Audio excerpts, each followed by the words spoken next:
Here's an extra practice worksheet for linear algebra math 2331. And the topics are some of the material in sections 3.3 and 5.1. So number one, we are given V is a subspace in R4. It's spanned by these three vectors, V1, V2, and V3. The first thing we want to do is normalize the vectors. And then I clarify, that is, we want to find unit vectors U1, U2, and U3 whose span is V. Well, you notice that if I start to calculate the length, let's say the length of V1 and the length of V2, these are the same. The length of both of these vectors is just the square root of 1 plus 1 plus 1 plus 1, which is the square root of 4. This is 2. And then I have one more vector to calculate the length of V3. This will be a square root. Well, we have 49 plus 1 plus 49 plus 1. So this is just the square root of 100, which is 10. From here, I can write down my unit vectors. All I need to do, and maybe I will write this in pink as my guidance, I can let UI be VI divided by its length. This is how we create a unit vector in the same direction as any given, say, non-zero vector. So I've already calculated the lengths of V1, V2, V3.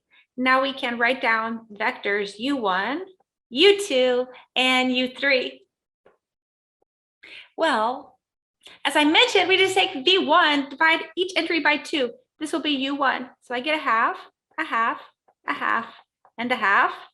And then we take V2 and also divide each entry by 2, 1/2, negative 1/2, 1/2, and negative 1/2.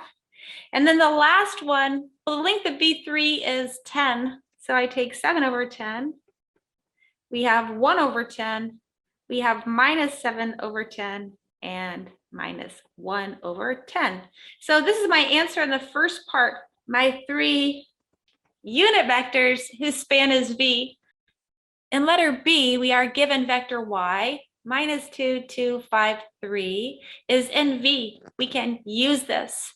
And then we want to find the coordinates of Y relative to the basis, which consists of these U1, U2, U3, these unit vectors.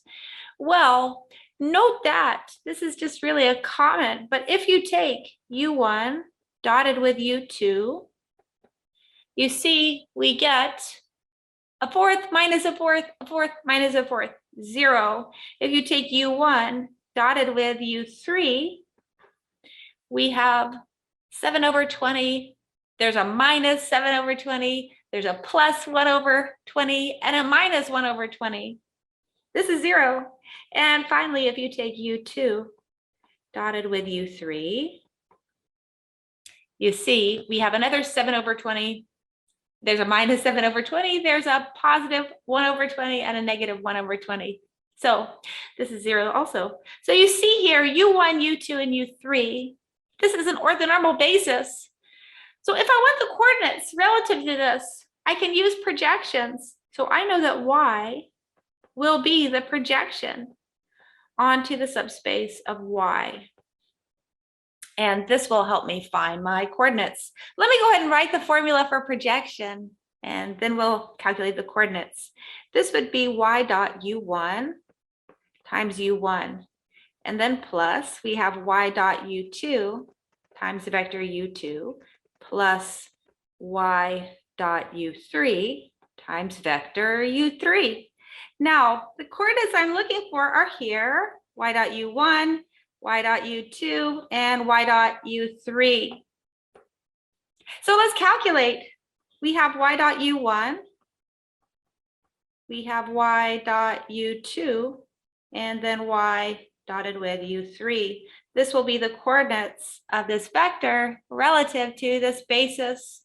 So if I think about this, I will have fractions. I will have a 10 in the denominator here and 2's in the denominator here. Y dot U1, you notice I'm going to have minus 2 plus 2 plus 5 plus 3, all in the numerator. This will be 8 over 2, which is 4. Now y dot u2, I'll have minus 2, plus 5, and minus 3, all in my numerator. Minus 7 plus 5 in the numerator, which is negative 2. Negative 2 over 2 is negative 1. Finally, we take y dot u3. In the numerator, I will have minus 14. Then I will have plus 2. I have minus 35 and minus 3. Maybe for this one, I will take an intermediate step because I have negative 49 minus 3. That would be negative 52. And then there's a plus 2 over 10. You see, this is negative 50 over 10, or negative 5.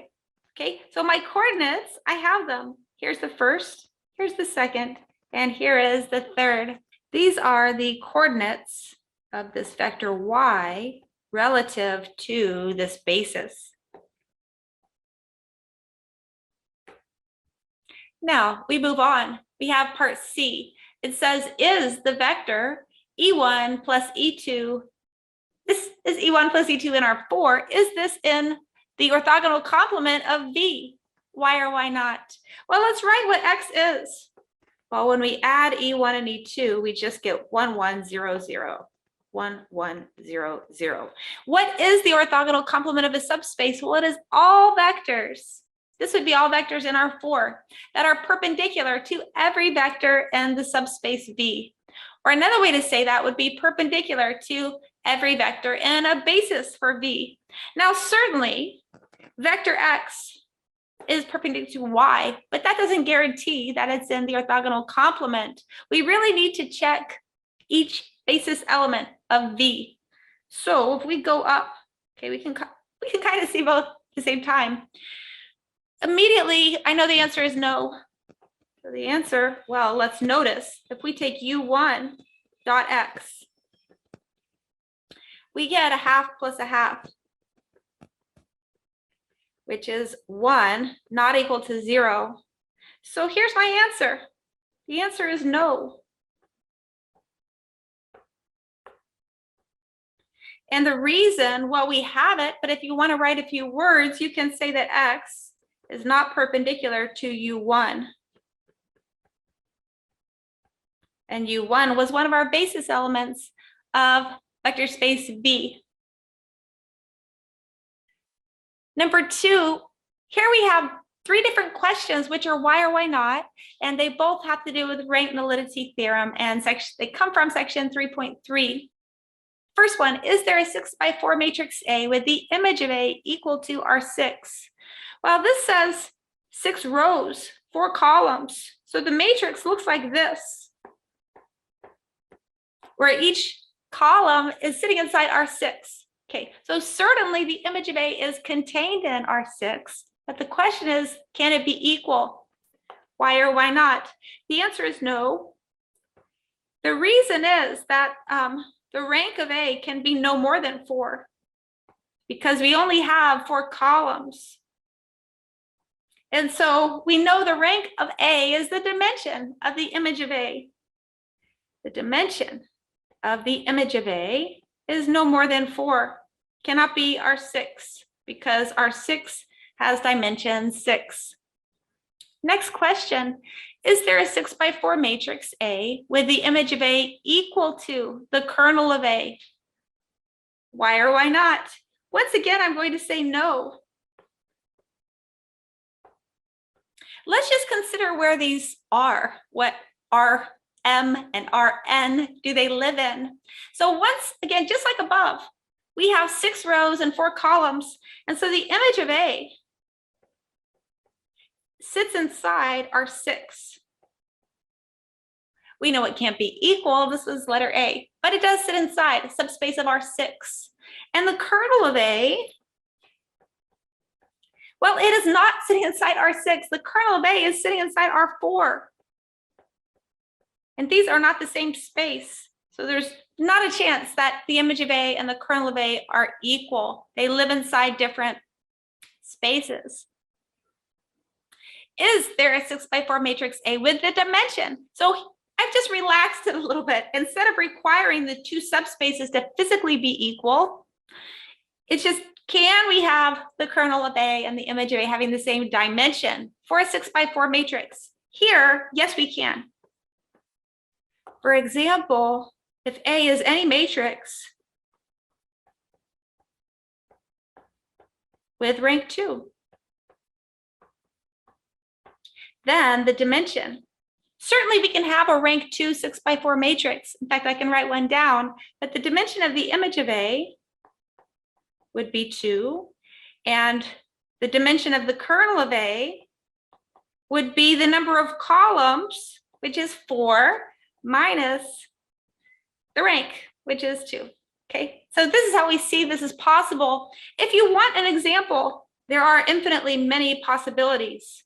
In fact, really any 6x4 matrix with rank 2 will satisfy this, but certainly I can come up with one.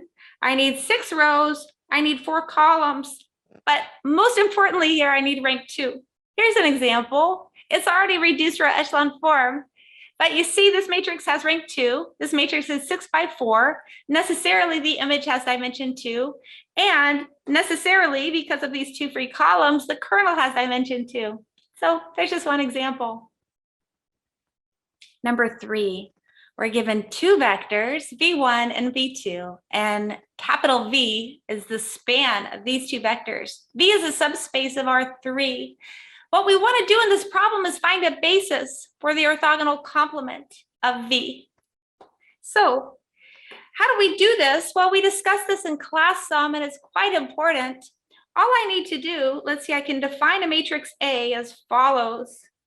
We can put V1 and V2 as rows of this matrix. So this would be 1, 0, 1, and this would be 2, 2, 3.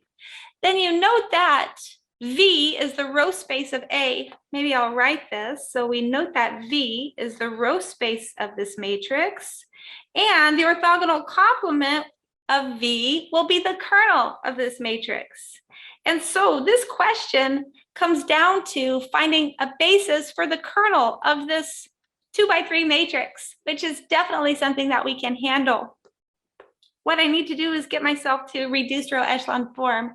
Let's take -2, row 1, add that to row 2.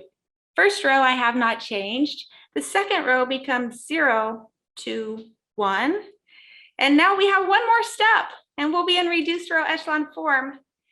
The final step, let's just take 1/2 times row 2. We have 0, 1, 1/2. We are in reduced row echelon form, and you see our free variable here. I can put it, say here, it's in the 3rd column. So if I let x3 be t, then I get x1 is, say, -t, and x2 is -1/2 t. So a general element in my kernel would be this. I would have -t, I would have -1/2 t, and t. So let's write down a basis for the kernel of this matrix. Equivalently, it's a basis for the orthogonal complement of V. Let's see, I could just take -1, -1/2, 1, but if you don't want fractions, then I don't have to have fractions either. I could say let t be 2, and this would work. So if t is 2, I have a -2, -1, and 2. This is an option for us. Now, if you want to verify, take this vector, dot product with this. You see what you get? -2 plus 2, 0. Take this vector, dot product with this. -4 minus 2 is -6, and then +6 is 0. So in fact, this vector is perpendicular to both V1 and V2. But this is the end of this problem. This is a basis for the orthogonal complement of V. This was the last problem on this worksheet. So thank you so much, students, and have a wonderful day.